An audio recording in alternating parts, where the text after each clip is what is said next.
In this video, I will show you how to open Uber Eats driver account in USA. In order to do that, you first need to head over to the Uber Eats application. If you haven't downloaded it yet, make sure to download it. Now, once you're done with that, just head over here to the account option and you should be able to see this.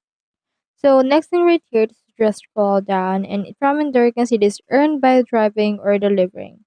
Head over and click on it right here. And then once you have done that, this will prompt you to the next page wherein you should be prompted to be logged in if you're not logged in yet.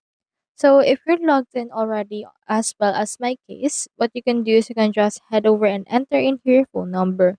If you're in the USA, you can just find your country right here, which is the United States. Just put right here.